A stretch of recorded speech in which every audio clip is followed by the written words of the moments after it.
No princípio, havia apenas silêncio. Não o silêncio que conhecemos, mas um vazio absoluto. Nenhum som, nenhuma forma, nenhuma luz. Um abismo sem tempo, sem direção.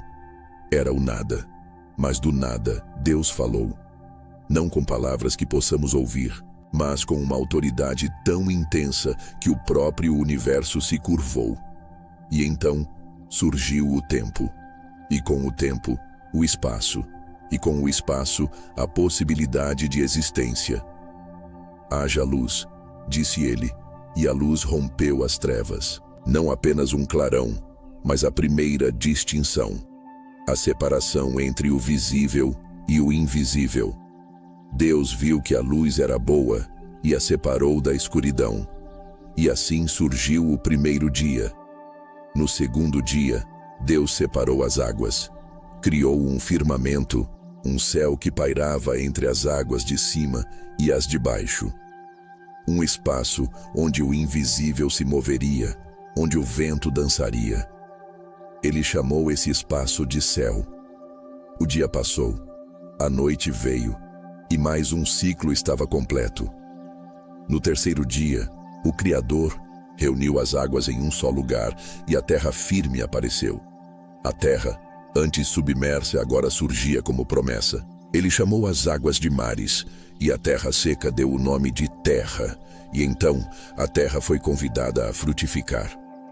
Com o comando de Deus, da terra brotaram raízes e caules, folhas e frutos. Árvores majestosas, gramas humildes, ervas com propósito, cada uma com sua semente, cada semente com o seu futuro. E Deus viu que era bom. No quarto dia, Deus colocou ordem nas luzes do céu. O sol para governar o dia, a lua para reinar sobre a noite, e as estrelas como testemunhas silenciosas. Esses luminares não foram criados apenas para iluminar, mas para marcar o tempo, dias, estações, anos. O cosmos começava a respirar um ritmo. No quinto dia, o silêncio do mundo foi quebrado. Das águas, Deus chamou a vida.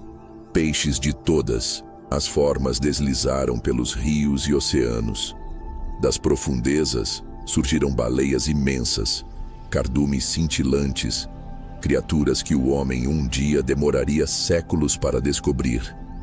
E então, o céu se encheu de asas. Pássaros cortaram os ventos, dançando nas correntes de ar que Deus moldara. Cada espécie com seu canto, seu voo, sua beleza. E ele os abençoou dizendo: multipliquem-se, encham as águas, voe céu.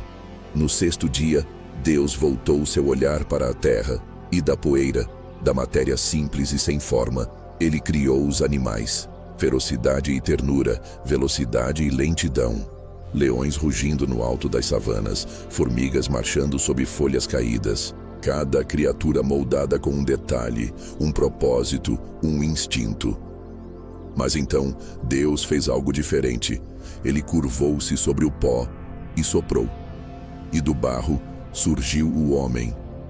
Não apenas carne e osso, mas alma. Um reflexo do Criador. Um ser com liberdade, com pensamento, com capacidade de amar, de escolher, de cuidar. Deus o chamou de Adão. Adão não estava completo, e o próprio Deus sabia disso. De sua costela, enquanto dormia, foi criada a mulher. Não como sombra, mas como companhia. Eva, a primeira conexão humana.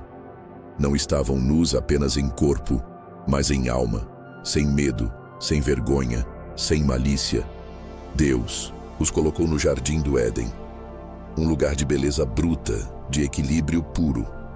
Árvores de frutos variados, rios de águas claras, animais em harmonia.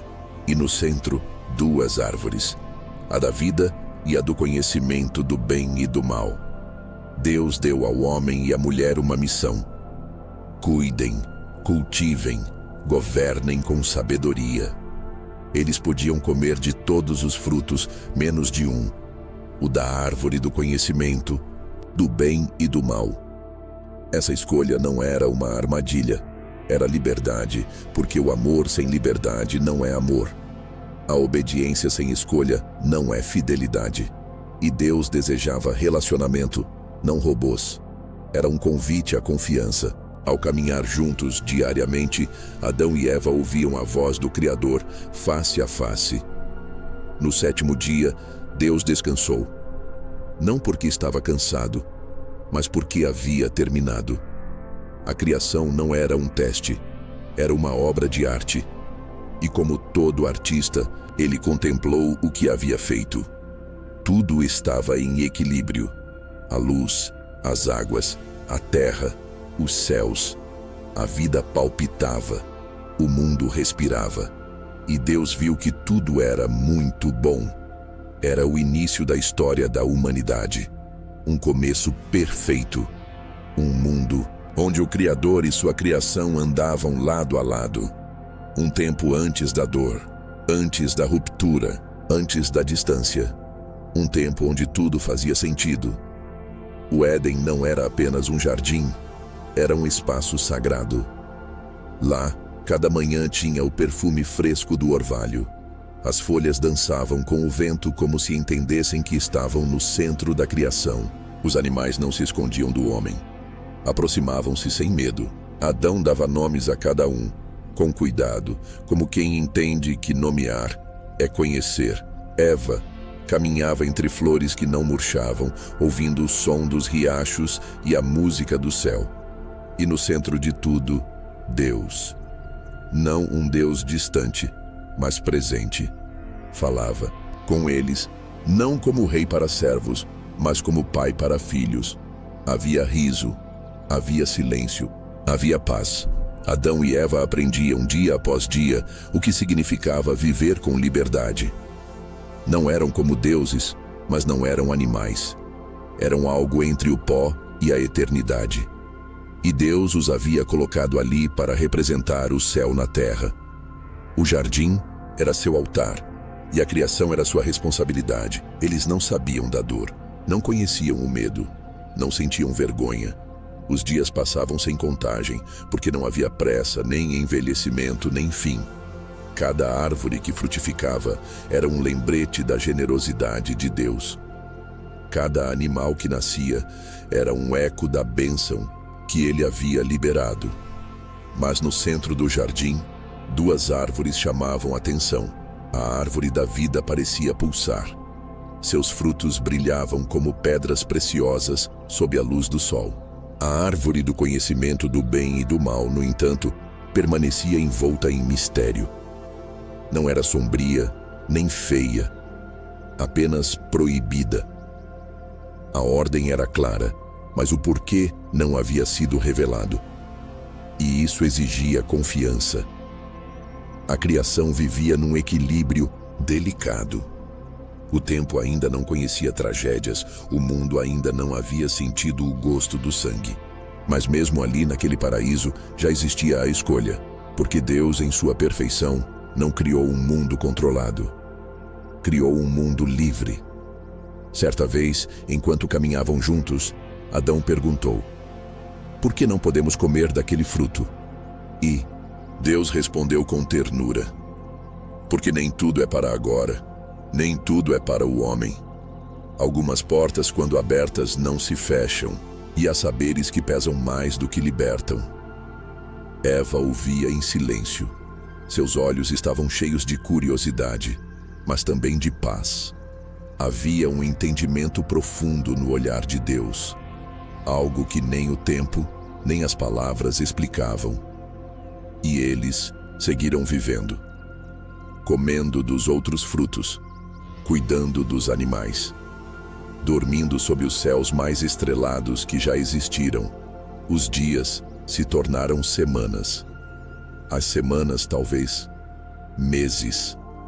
O Éden permanecia imaculado. Mas havia um visitante silencioso que observava, um ser caído, um espírito de inveja afastado da luz, que não suportava ver o homem e a mulher vivendo aquilo que ele havia perdido: comunhão com o Criador. Ele não havia sido esquecido, apenas expulso, e planejava sua vingança.